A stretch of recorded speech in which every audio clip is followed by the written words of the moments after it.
Meaning and format of journal. Let us begin with knowing what do we mean by a journal. A journal is a book in which transactions are recorded in the order in which they occur. Journal एक ऐसा book होता है जहां आप जितने भी accounting के transactions होते हैं उन्हें आप क्रोनोलॉजिकल ऑर्डर में रिकॉर्ड करते हो, मींस डेट वाइज आप रिकॉर्ड करते हो. It is called a book of prime entry या आप उसे ओरिजिनल एंट्री भी कह सकते हो, because all the business transactions are entered first in this book. The process of recording a transaction in a journal is called journalizing. इसी process को आप journalizing कहते हो. An entry made in the journal is called a journal entry. तो journal जो कि एक book है उसमें जब आप एंट्री पास करते हो उस एंट्री को आप journal entry कहते हो. You all can see the format of a journal in the given picture. First you have to make the date column, then particular column, then ledger folio column, then comes the debit and credit amount column. Date column में आप क्या maintain करोगे? एक chronological order में date maintain करोगे कि कौन सा ट्रांजेक्शन किस तारीख को किया गया था. The date on which the transaction is entered is recorded. Next होता है particular column. Under this transaction, first the name of the account to be debited is come, then name of the account to be credited and lastly the narration. ठीक है, कोई भी entry for example purchase account debit to Ram account, इसका मतलब हुआ सबसे पहले आप उस अकाउंट का नाम लिखते हो जिसे आपको डेबिट करना पड़ता है, उसके बाद आप उस अकाउंट का नाम लिखते हो जिसे आपको क्रेडिट करना पड़ता है और लास्ट में आप उस ट्रांजेक्शन का एक नरेशन लिखते हो. ठीक है, for example purchase account debit to Ram account, इस ट्रांजेक्शन का नरेशन जो होगा, being the goods purchased on credit from Ram, Ram से गुड्स खरीदा गया वो भी क्रेडिट में, मतलब जिसका पैसा अभी तक नहीं दिया गया है. ठीक है, इसके बाद आता है ledger folio column. Under this column, ledger page number containing the relevant account is entered at the time of posting. जब आप पोस्ट कर रहे होते हो आप एक LF पेज मेंटेन करते हो जहां पे प्रॉपर लेजर पेज नंबर लिखा होता है. जब आप पर्टिकुलर उस अकाउंट का लेजर बनाओगे तो वो लेजर जिस पेज में होगा उसका नंबर आप कहाँ मेंशन करते हो? जर्नल एंट्रीज में मेंशन कर देते हो. नेक्स्ट होता है डेबिट अमाउंट कॉलम. बहुत इजी है. Under this column amount to be debited is entered. जितने भी अमाउंट, जैसे हमने अभी कहा परचेस अकाउंट डेबिट, तो ये सारे जो अमाउंट होते हैं वो डेबिट कॉलम में आएंगे कि कितना परचेज किया गया. ठीक है, और क्रेडिट अमाउंट कॉलम में क्या आएगा? Amount to be credited is entered. ठीक है, जितना भी अमाउंट क्रेडिट हो रहा है. दूसरा एग्जाम्पल देते हूँ, cash account debit to sales account.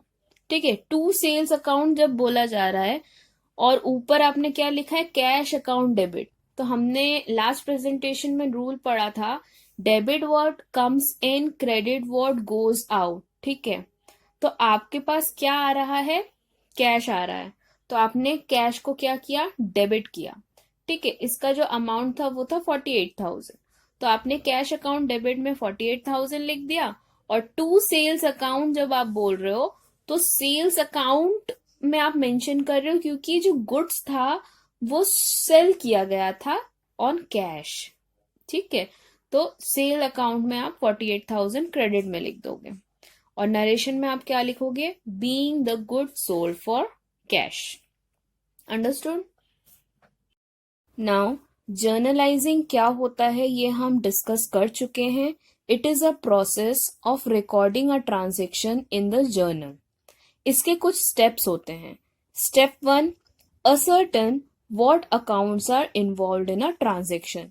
इसका मतलब होता है आपके बिजनेस ट्रांजेक्शन में कौन कौन से अकाउंट्स है उसे आपको असर्टन करना पड़ेगा. For example purchase account debit to Ram account, जहां पे गुड्स परचेज किए गए थे क्रेडिट बेसिस में, तो इसमें दो अकाउंट इन्वॉल्व है, एक है परचेस अकाउंट और दूसरा है Ram account. Second step is ascertain what is the nature of the accounts involved.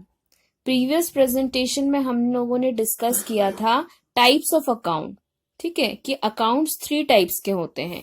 एक होता है पर्सनल, दूसरा रियल और तीसरा होता है नॉमिनल अकाउंट. ठीक है, तो आपको आपके बिजनेस ट्रांजेक्शन्स में जो अकाउंट इन्वॉल्व है उसका नेचर असर्टन करना बहुत जरूरी होता है. थर्ड होता है ascertain which rule of debit and credit is applicable for each of the accounts involved. तीनों अकाउंट्स के रूल ऑफ डेबिट मैंने एक्सप्लेन किया था. जैसे पर्सनल अकाउंट में आप बोलते हो debit the receiver, credit the giver. ठीक है. रियल अकाउंट में बोलते हो debit what comes in, credit what goes out. And nominal account में बोलते हो कि debit all the expenses and losses and credit all the profits and gain. तो इन रूल्स के अकॉर्डिंगली ही आपको क्या करना पड़ता है, आपके जर्नल एंट्रीज को पास करना पड़ता है. फोर्थ स्टेप होता है ascertain which account is to be debited and which is to be credited. आपको डिसाइड करना पड़ता है, आपको ट्रांजेक्शन्स को देख के ये समझना पड़ता है कि कौन सा अकाउंट को आपको डेबिट करना है और कौन से अकाउंट को आपको क्रेडिट करना है. फिफ्थ स्टेप होता है record the date of transaction, जो कि बहुत इंपॉर्टेंट है. जर्नल एंट्रीज में स्टार्टिंग में ही मैंने कहा था कि journal is a book where transactions are recorded on chronological order. Date wise आपको ट्रांजेक्शन मेंटेन करना पड़ता है. Each day you have to pass an entry, है ना. सिक्स स्टेप होता है write the name of the account to be debited very close to the left hand side along with the abbreviation DR on the same line against the name of the account in the particulars column and the amount to be debited in the debit account column against the name of the account.